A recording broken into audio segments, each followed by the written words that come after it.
मंच पर आसीन हमारे किसान श्री से सम्मानित यादवेंद्र चौधरी जी उर्फ सुमन जी, शशि भूषण जी, ये दो किसान मंच पर, सिर्फ दो किसान नहीं, ये किसान के सांकेतिक रूप में हमने उन्हें सम्मानित करके मंचासीन किया।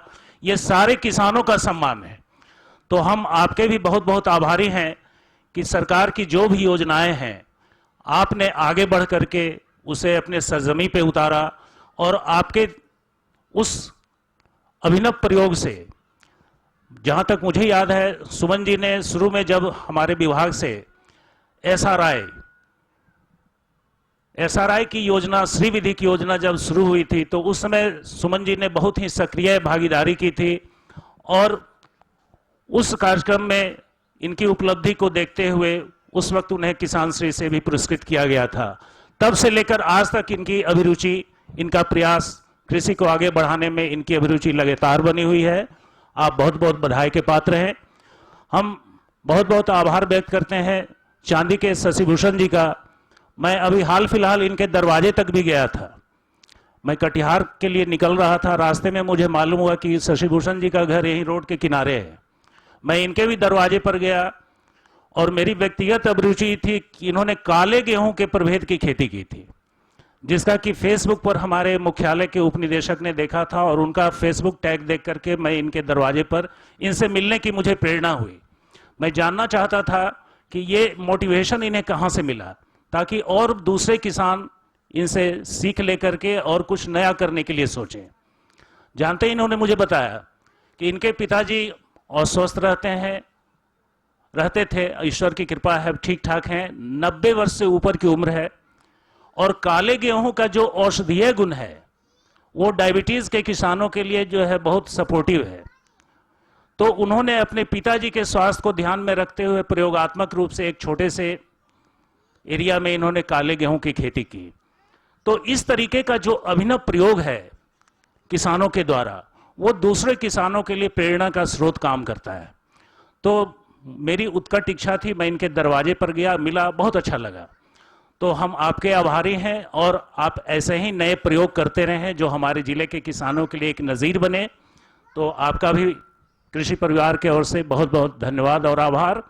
साथ ही इस प्रसाल में बैठे हुए हमारे जिले के विभिन्न प्रखंडों से आए हुए किसान भाइयों एवं हमारे विभाग के सभी कर्मियों का बहुत बहुत धन्यवाद और आभार। जय हिंद, जय भारत।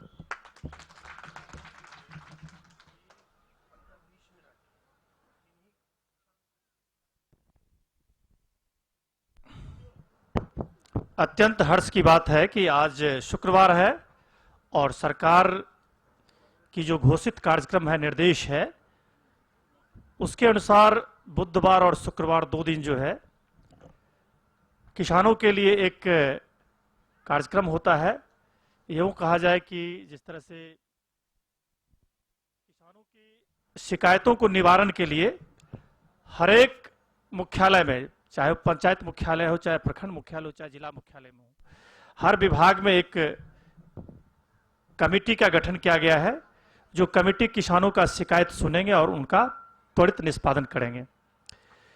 बहुत अच्छा अवसर है कि आज इस पावन अवसर पर हमारे विधायक महोदय भी, माननीय विधायक महोदय भी मंचासीन है, और शुक्रवार का दिन है, और इस प्रखंड के विभिन्न पंचायतों से हमारे प्रगतिशील किसान बंधु इस प्रसाल में उपस्थित हैं।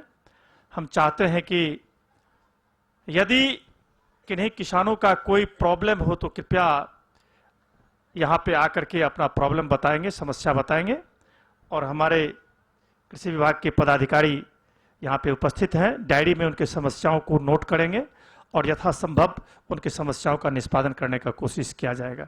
तो आप सादर आमंत्रित हैं, मंचासीन होकर के कोई भी किसान आकर के अपनी समस्याओं को यहाँ पे बता सकते हैं। किसी भी तरह की समस्या हो, कोई भी हम लोगों से संबंधित समस्या हो, बात हो, यदि हम लोगों से कोई गलती हुई हो, हम लोगों से कोई कमी हो, तो आप उसको भी बोल सकते हैं। बेहतर हम लोग अपने में सुधार करने का कोशिश करेंगे, अपनी कमियों को दूर करने का कोशिश करेंगे।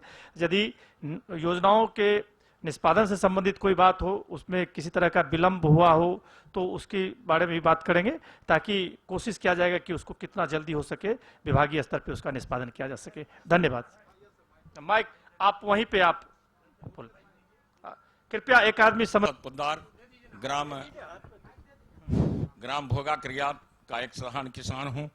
मैं मई महीने में श्री विधि के माध्यम से और जीरो टेलर के माध्यम से धान का बीज खरीदा था, लेकिन उसका पैसा आज तक हम लोगों को रिटर्न नहीं हो सका।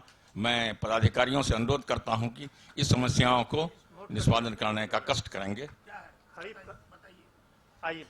ये जो प्रत्यक्षण का कार्य होता है वो एनएफएसएम भारत सरकार की प्रायोजित योजना है, उसके अंतर्गत किया जाता है। विगत कुछ 1-1.5 महीना पहले सर इसका आवंटन आ चुका है और हम प्रखंडों से अभिश्रम मंगाने का कार्य कर लिए हैं।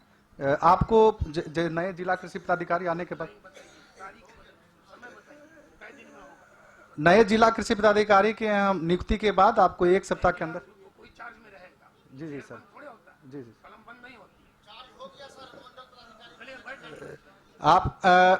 आपको 1 सप्ताह के अंदर इसका पेमेंट भुगतान कर दिया जाएगा। 1 सप्ताह के अंदर श्री विधि द्वारा जो भी आप बताए हैं जिन किसानों मैं सभी भाइयों से मेरा नमस्कार। जो सर विधायक सर जो हैं उसको भी नमस्कार जी। मैं बीरपुर पंचायत पोखरिया का रहने वाला हूं। मेरा नाम मोहम्मद गुलजार साहब हैं और हमारे एरिया का जो है वो दाऊद साहब पे एक्स अध्यक्ष थे पहले भी, अभी भी हैं। हमारे एरिया के जो है धान खरीदारी का कोई उचित समस्या नहीं बन रहा है। हमारे पास 300 बोरा धान है, उसको हम बेचना चाह रहे हैं, तो मतलब क्या कहते हैं उसके लिए कोई व्यवस्था नहीं हो पा रहा है। स्टार्ट नहीं हुआ है। जी नहीं सर, हमारे एरिया में कोई नहीं घूम रहे हैं पैक्स वाला। पैक्स स्टार्ट नहीं हुआ है। जी एक स्टार्ट तो हुआ है मगर एरिया में वो मतलब उस तरह से खरीद नहीं हो रहा है जी। देखिए इस संबंध में जो कृषि विभाग से संबंधित जानकारी है हम आपको बताना चाहेंगे कि पहले निबंधन की उसको माननीय मुख्यमंत्री के द्वारा बहुत ही सरल कर दिया गया है। अब 2 चीज जान लीजिए, अलग से पैक्सों में आपको धान बेचने के लिए रजिस्ट्रेशन करने की आवश्यकता नहीं है। जो कृषि विभाग का निबंधन है आपका जो 2 और 4 एक रहता है वही मान्य है, उसके आधार पर आप बेच सकते हैं और एलपीसी की अनिवार्यता भी खत्म कर दी गई है। तो ये 2 इसमें सरल बनाने के लिए सुधार हुआ है, जो आपको रहना चाहिए जानकारी में। धान खरीद नहीं हो रहा हमारे एरिया में, उस तरह कोई व्यवस्था नहीं है, हम लोग लाचार हैं उसको। जी जी, हमारे संबंधित किसान सलाहकार आपके यहाँ कल जाएंगे और हमको अपडेट करेंगे कि आपकी क्या प्रगति है। जी सर, नंबर सब है इसके पास, हम उसका भी है। हमरा चांदी पंचायत में मिलर कल गए हुए थे मिलर, तो उनका कहना है कि हम गुजरात धान नहीं लेंगे। सीधा उनका यही सवाल है कि हाँ। और दूसरा है करीब 1 साल होने जा रहा है, वो हम झाल खरीदे थे, उसका भी अभी तक पेमेंट नहीं आया है। हाँ ठीक है, वही सर सेम इशू है सर। हाँ सर, हाँ ये सर हाँ आ गया सर, 1 सप्ताह में भुगतान हो जाएगा सर। हाँ ये सर। बैनाथ चंद्रवंशी। बैद्यनाथ चंद्रवंशी जी, कृपया अपना नंबर बताइएगा।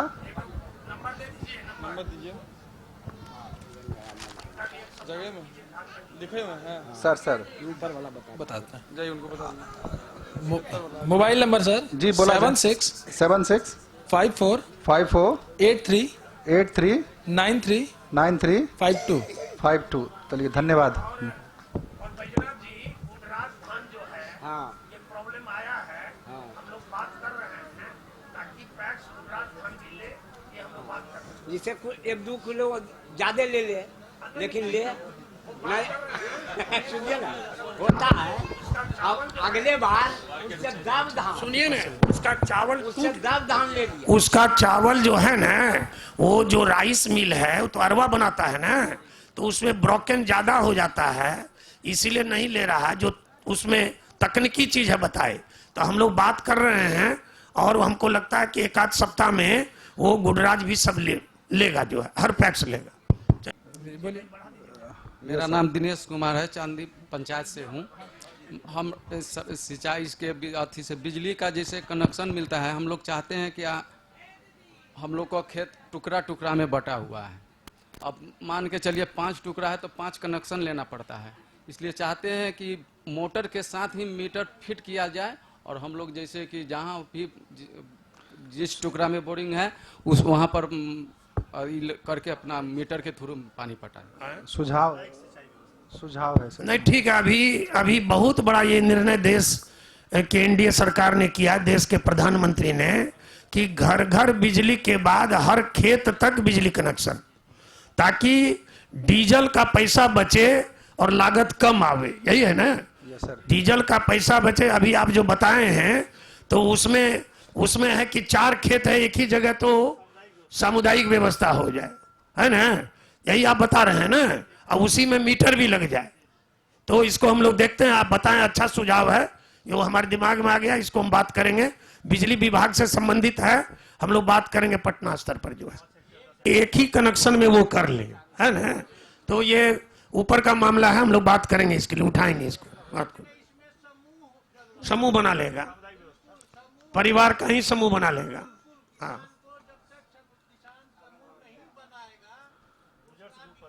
हाँ, अभी बता रहे थे ना, अभी संवाद में भी बता रहे थे, एक किसान जो है वो महाराजपुर का, उत्तर प्रदेश का, 300 किसान तक पहुंचा, जो है 300 किसान तक समूह बनाया। Yes AP. हाँ हाँ, खैर देखते हैं इसको। चलिए और बताइए, और कोई दे दे।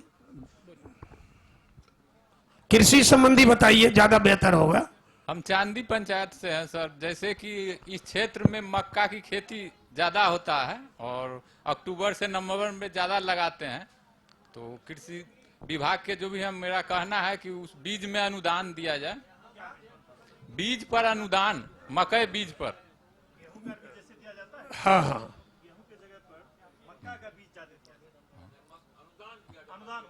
जी, जैसे गेहूं पर होता है, इस क्षेत्र में तो मकई की खेती होती है, इसलिए मकई पर बीज पर अनुदान दिया जाए। ठीक है, ठीक। और वो भी उन्नत प्रभेद का हो, ऐसा न जो जनरल कोई दे दिया जाए, हाइब्रिड में ठीक दिया है, जाए। मैं अच्छा विषय है, अच्छा विषय, उसको ध्यान में रखेंगे हम लोग। से संबंधित नहीं है, जिसको आप ऑन द स्पॉट नहीं कर सकते हैं, तो ऐसे चीज को भी नोट करके संबंधित तक पहुंचाएंगे। हमारा विषय तो हमारे तक पहुंचाएंगे, उसको नोट करके, ताकि हम लोग उसको आगे रख सकें। हम किसान भाई को बताना चाहेंगे जो हाँ। अभी जो आपने जो प्रश्न पूछा, हमारे जो बिहार राज्य बीज निगम लिमिटेड के प्रबंध निदेशक हैं और हमारे कृषि निदेशक आदेश हमारे सर हैं, उन्होंने कुछ दिन पहले ये निर्देश दिया है और इसका ऐलान किया है कि अगले वर्ष से हम लोग मक्का भी अनुदानित दर पर वितरण करना शुरू करेंगे सर। बहुत अच्छा, अभी दीपक जी दिए जानकारी कि अगले साल से, तो अगला साल तो आ ही रहा है, एक बार जोरदार ताली बजाइए सब, जो है हम भी प्रयास करेंगे जो है। और बताइए, कोई लेडी दीदी को बोलना चाहे। किसान जो है उन्नत होगा और उसको मार्केट में व्यवस्था किया जाए, ये बोलने से काम नहीं चलेगा सर।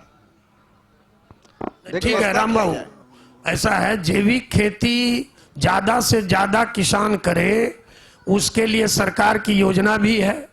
और अभी हम बताए हैं कि हाँ, उसके लिए अभी हम बताए हैं आपको, उसी लिए सरकार गंभीर है कि हमारे अधिकारी, हमारा विभाग आप तक जाए, आप तक बताए, इसी के लिए है आप जो बता रहे हैं। तो आने वाले समय में हमारा ये भी प्रयास है, इसलिए करके हमारा क्षेत्र जो है ये पूर्णिया, यहाँ सब्जी की खेती बहुत होती है और ईस्ट ब्लॉक में भी हम देखे हैं विशेष सब्जी की खेती होती है। अब ऐसा नहीं है कि हमारे सुमन जी हैं तो उधर का चिंता हम लोग नहीं कर रहे हैं, हम लोग ये चिंता कर रहे हैं कैसे सब्जी के लिए कोल्ड स्टोरेज और सब्जी के लिए कैसे आधुनिक बाजार बने, जिसमें कि किसानों को दिक्कत नहीं हो, उचित मूल्य भी मिले, रख रखाव भी हो और बाहर से उसको खरीदार भी आवे, तभी मूल्य मिलेगा। अब होता क्या है, अभी मिर्चाई हम देखते हैं वो आपका दीवानगंज साइड में ज्यादा होता है। अब मिर्चाई जो आता है उसका लोकल परचेजर ओनली है, उसके कारण उसको मूल्य नहीं मिलता है। और बाहर का जो रख रखाव करके कोल्ड स्टोरेज हो या ऐसी गाड़ी हो जिसमें ले जाने की व्यवस्था हो, तो